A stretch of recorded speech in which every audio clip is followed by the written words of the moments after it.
and welcome to the 8th episode of the Cold Feet Podcast, and the coldest one yet.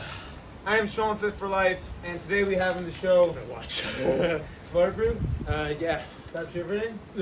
Take a deep breath into your stomach, and breathe in, and breathe out. Breathe in, breathe out through your stomach, not through your chest. Like not rapid breathing, just kind of... I know I'm hypocritical in my warm sweatpants and sweatshirt. You good? You chilling? Fantastic. So let's introduce yourself to the viewers. My name is Ben Bleich. I am from Muncie, New York. And I made Aliyah 1 year ago to join the IDF.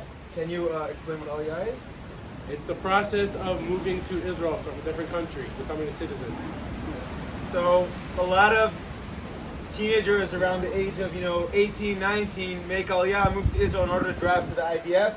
A concept called a lone soldier, which is something I did as well in 2013, around 8 years ago, before Corona started. You know, the world is divided right now into Pre-Corona. before Corona and after Corona, like BC, AC. So I did this process many years ago, and the Army has changed rapidly. So I wanted to bring Ben out on the show today to speak about the process of drafting as an IDF soldier. The reason why I chose this topic is because something I do as a strength and conditioning and performance coach is I work a lot both with pre-military, current military, and former military. And I'm currently very involved with an organization called Seven Mikey, which is a pre-military program, and that's how I met Ben, and we had the privilege to both train him and work with him. And I'm very passionate about, helping athletes both get physically strong and mentally strong. So, Ben, first off, you're from Muncie, New York. Why in the world is an 18-year-old Muncie kid coming to Israel to serve in the Army? Like, what inspired that? Well, actually, I'm 21. I was 20 when I made Aliyah. Sorry about that. Nice. What inspired me to move to Israel was really the first time I visited here. I saw like a real shevet achim v'achayot, like a real brotherhood. It's something I really wanted to be a part of. And then later trips that I took to Israel. You good? Yeah, I'm good. I mean, I'm cold, but I'm good. Later trips I took to Israel, kind of solidified that for me. And then I really joined here. The real reason why I moved to Israel was to join the IDF. That was the original reason. Now that I'm here, I'm kind of probably here to stay. But originally I just moved here to draft, and then I was going to move back afterwards. Nice. And why are you choosing to join the IDF? Several reasons. The main one being never again.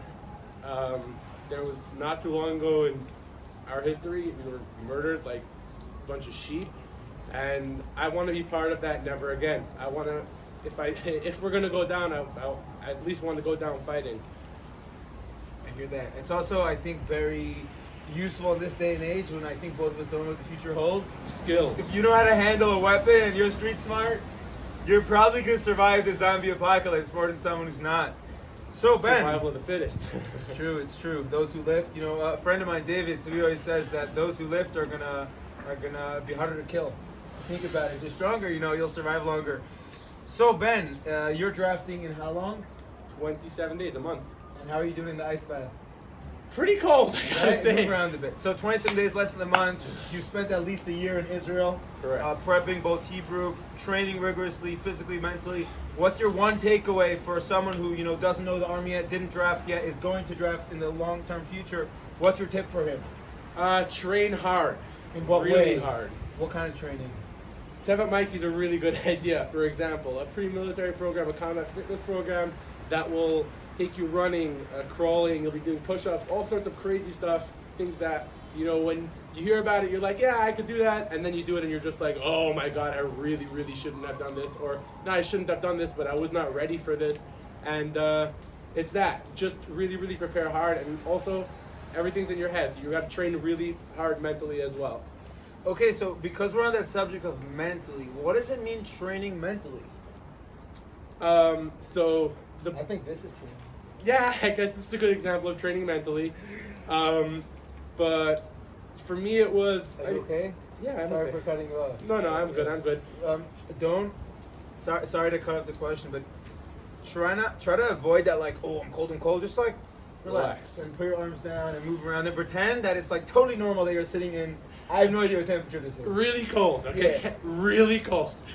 But about mental training, so the first time I had this, I guess, I don't know what to really call it, but I went for a run with Seventh Mikey, and after a little bit, I was like, I'm done. I can't run anymore. And the madruchim, or the counselors or instructors, they were like, no, you're not stopping. You can't stop. You can't stop. And once I told myself you can't stop, I was shook by this. My body just carried me on. I kept on going, and that's really what the mental training is. That not stopping when you think it's time to stop, and stopping when you literally drop. That prepares you mentally, I believe. Okay, and you know, me being a performance coach, my objective when working with Seven Mikey is making them not just mentally stronger, but actually physically stronger and capable.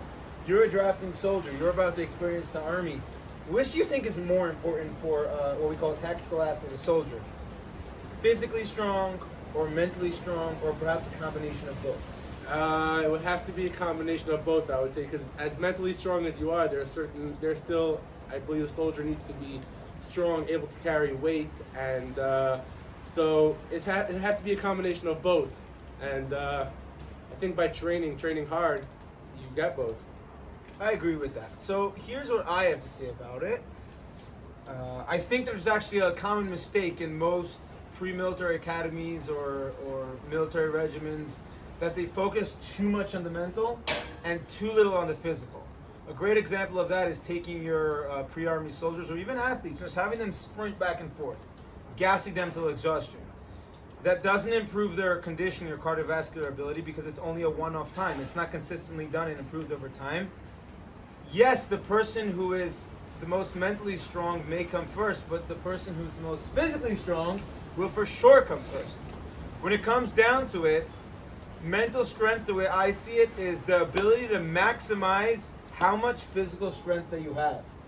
If I'm super duper strong, which I like to think I am, if I'm super duper strong, then I can push myself to my physical strength capacities. If I have that mental strength overcome, then I can push myself to my absolute capacity.